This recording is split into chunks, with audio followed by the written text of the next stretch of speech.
ముఖ్యంగా గత కొద్ది కాలంగా అతి ముఖ్యంగా తెలంగాణ ప్రభుత్వం ఏర్పడిన తర్వాత తెలంగాణ ప్రాంతము నిజాము చరిత్ర పైన ఒక రకమైనటువంటి వాదనలు, మెయిన్ స్ట్రీమ్ వాదనలు ముందుకు వస్తున్నాయి.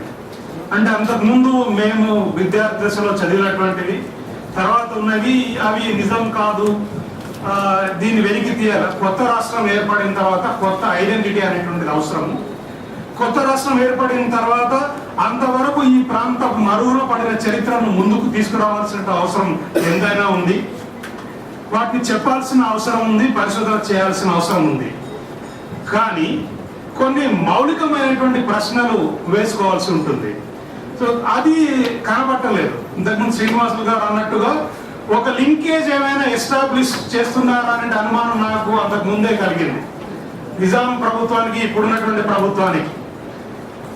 సో ఆ విధంగా కొంత లెజిటిమసీని తీసుకువచ్చేటువంటి ప్రయత్నం చేసేటువంటి ఒక పొలిటికల్ సైన్స్ స్టూడెంట్గా, జనరల్గా BA political science student first ఇయర్లో చదువుకునేటువంటి కాన్సెప్ట్, వీటిని హర్షించేటప్పుడు, పొగేటప్పుడు ఇవన్నీ అసలు what was the nature of Nizam's regime అది క్లియర్గా ఈ రెండు పేపర్లు తీసుకొచ్చాయి.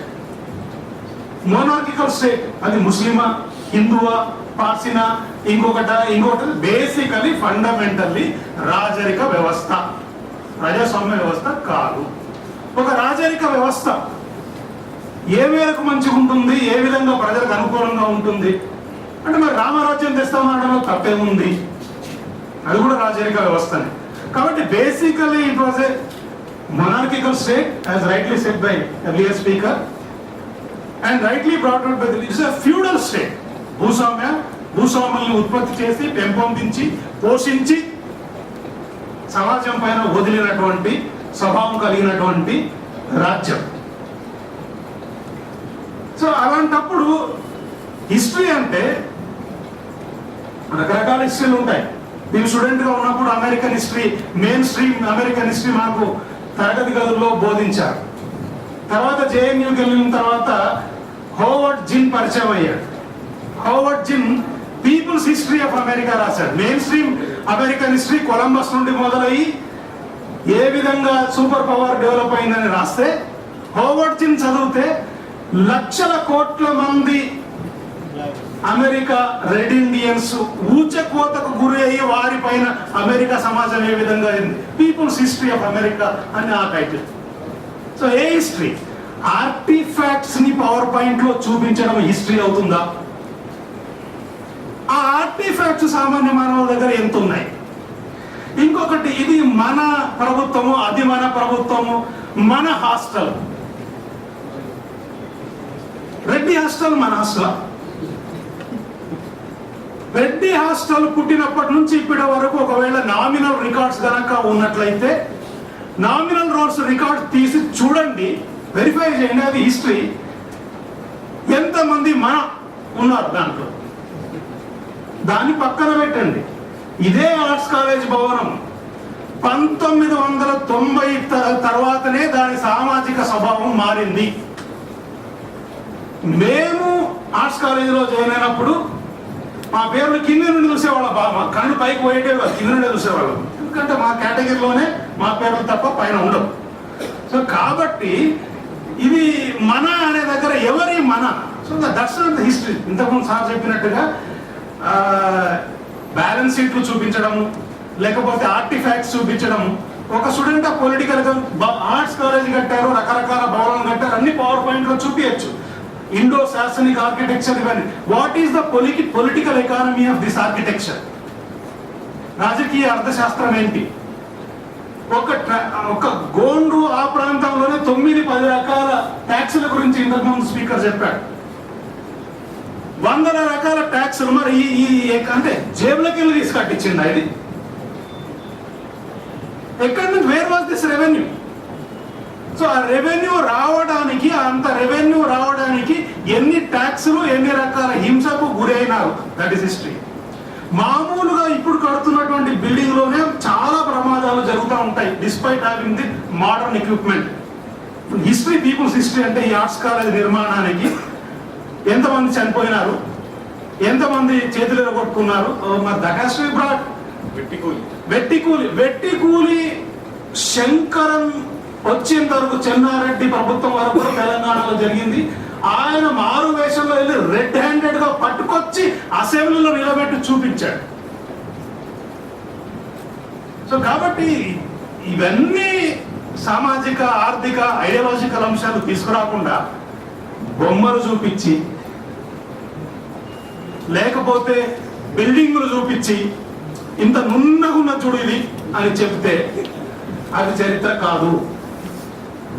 చరిత్ర విద్యార్థులుగా ఏంటి అంటే ఓవర్ జిన్ నుండి మనం తీసుకోవాలి, సబాల్టన్ స్టడీస్ నుండి తీసుకోవాలి, సీరియస్ గా ఇంతకుముందు వక్తలు చెప్పినట్టుగా ఎంగేజ్ అవ్వాలి.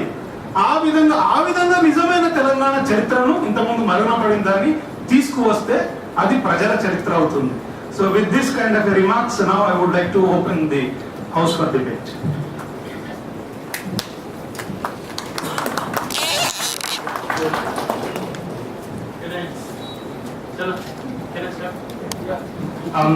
There are two questions for the two speakers. To begin with, Bhagya, I mean, you are right that the self-assertion, articulation of the self was the prime mover for common films fighting against the state. But I was wondering, how the state reacted. Now, you said, in terms of developmental planning. Now, I think this is where we need a little more clarification. That the fact that the autocratic Nizam's regime was sensitive to the Adivasi issue, I think that sensitiveness perhaps could not be dismissed as hypocritical or conspiratorial. So therefore, I mean, what today? Why today we are all engaged in looking afresh, of the things that have happened. So far, either we have a kind of a dismissive kind of an approach, or reductionist kind of an approach, or a kind of a reading history in terms of conspiracies. Now, today, how did the Nizam state viewed, the welfare, as a concept? I mean, otherwise, what is the? I mean, I can't understand how a Nizam to invite Hamilton and then sort of prepare a kind of blueprint, which in fact the so-called democratic states of the post-colonial period have not really reached to that extent. So I thought I expected a little more light on that aspect.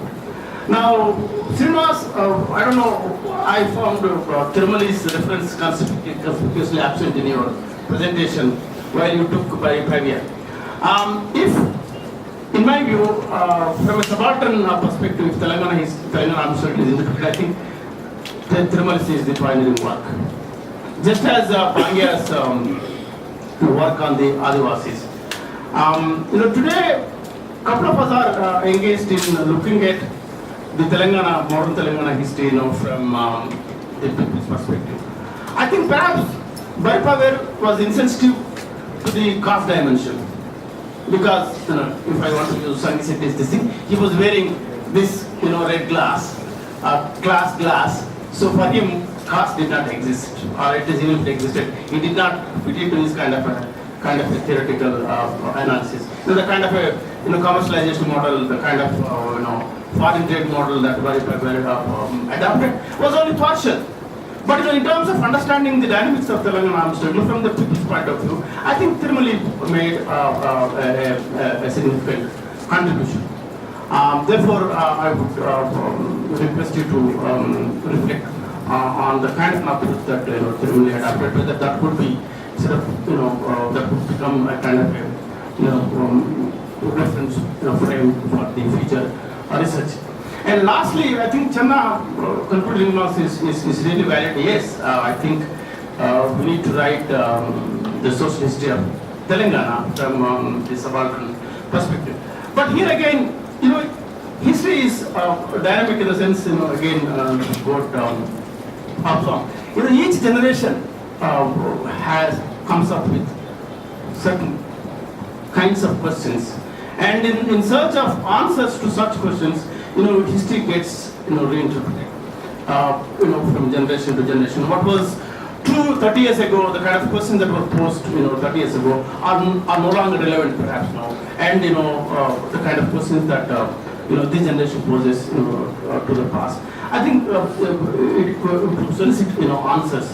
So therefore, in that kind of a context, the framework changes. The kind of research, the recent research that has come up, 20 years ago, I mean, nobody would talk about the thing called industrialization under the Nizam, until Subbaraw's work unearthed certain facts. Till the other day, we did not know until we read Dawood Ashraf that Nizam, the last ruler, has extended financial aid and scholarships irrespective of religion, caste, creed, etc. I mean, these are the things which cannot be dismissed. It is true that it is a feudal aristocratic state. It is a fact, but it explains nothing. So if Dalit consciousness needs to be interpreted, if only you go on harping on the Vetti, go on harping on the wretched on the earth, I think that will not enrich our knowledge. We need to look at the way that consciousness, awareness gets formed and crystallizes, and how the social forces emerge within the larger context of the thing. So therefore, today, it is because we formed a new state. There is this enthusiasm, looking at the things, afresh. I think this needs to be welcomed, but at the same time, we must also recognize the need to also correct certain received wisdom. I mean, just one thing I can say, maybe sarcastically he said, we go on saying that 4,000 martyrs of Telangana are true. But out of this 4,000, what was the role of the so-called democratic state of Nehru? What was the role of the feudal state of Nizam? I mean, if I recollect, Ranajit Guru's article, this rose flower socialism of Nehru. So therefore, I mean, today we to reinforce our identity, our separateness, our specificity. I think we are perhaps right in raising some of these issues and also making corrections, and the new research findings, archaeological findings, archival findings, and new interpretations are unearthing certain hidden facts, and it's time for us also to deconstruct some of the existing knowledge. So I think I'll stop here.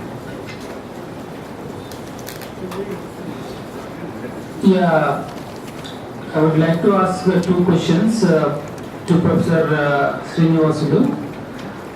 First question is, I'm agreeing with this armed struggle movement, great impact and society. The first question is that how was the caste question in the armed struggle movement? Second, who are the leaders and how they got legitimacy in the leadership?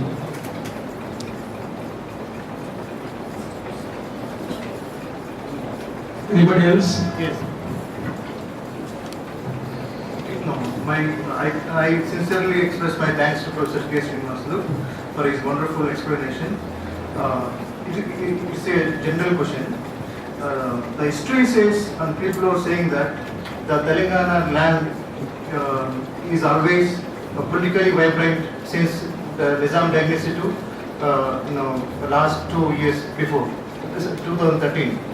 So, if it is right, why the crisis or stagnation is happening the present days after post Telangana during the 9 months?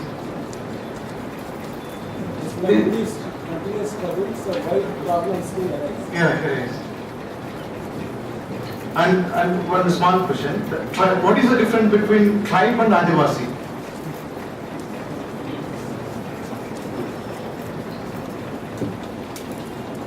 Okay, if there are no further questions, Now the presenter